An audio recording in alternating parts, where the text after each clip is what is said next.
Di balik ketegasannya, saya melihat kelembutan Bunda Maria. Maria juga tidak banyak bicara, tapi setiap tindakannya adalah persembahan. Monsinyur Turang adalah gembala yang berkata langsung, tetapi mencintai dalam diam. Dan cinta dalam diam adalah cinta yang paling kuat.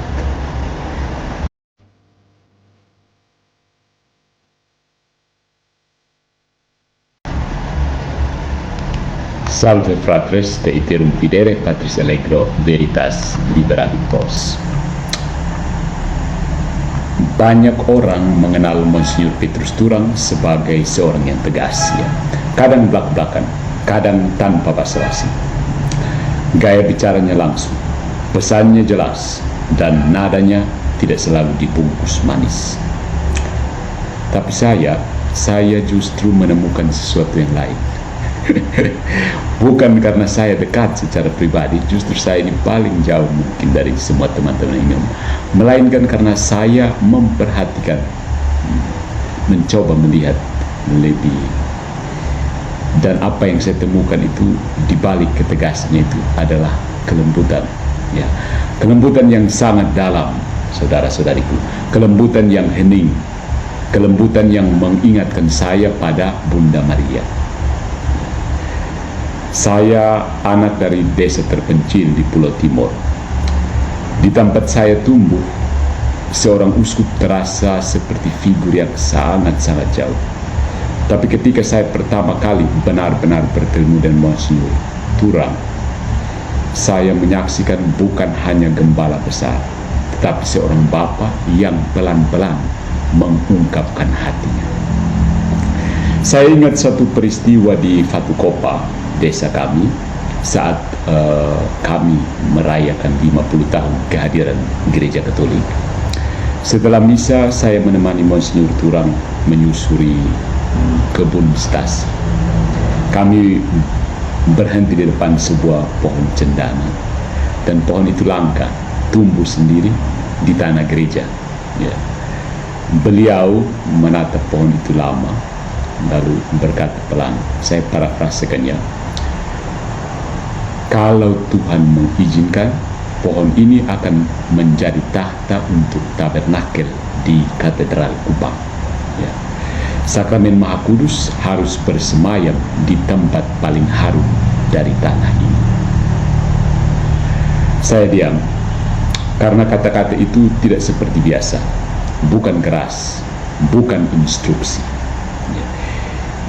Kata-kata itu adalah kalimat yang keluar dari hati yang mencintai Tuhan dan mencintai tanah tempat ia menggembala.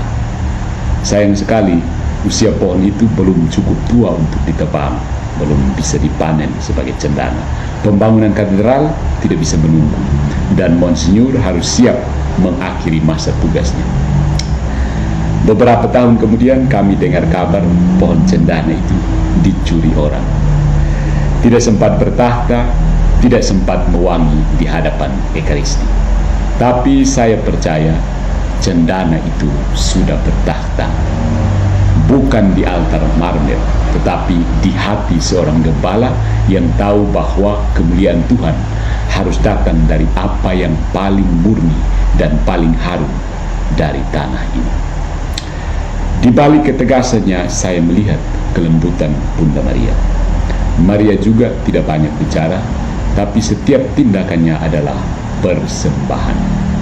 Monsinyur Turang adalah gembala yang berkata langsung, tetapi mencintai dalam diam. Dan cinta dalam diam adalah cinta yang paling kuat. Beliau datang dari Minahasa, tapi tinggal di Tanah Timur dengan akar yang dalam. Dia membela iman dengan keberanian Thomas Aquinas dan mengasihi umatnya dengan hati seorang bunda. Saudara-saudariku, hari ini kita kehilangan seorang uskup, seorang gembala. Tapi sesungguhnya kita baru saja menyaksikan buah dari hidup yang telah dipersembahkan seluruhnya. Mari kita jadi cendana baru yang bertumbuh diam-diam, yang harum karena pengorbanan, dan yang diberi makna karena ditawarkan kepada Tuhan sepenuhnya. Mari kita kembali kepada Ekaristi. Mari kita peluk Bunda Maria. Mari kita jaga budaya kita sebagai tanah harum tempat Tuhan hadir.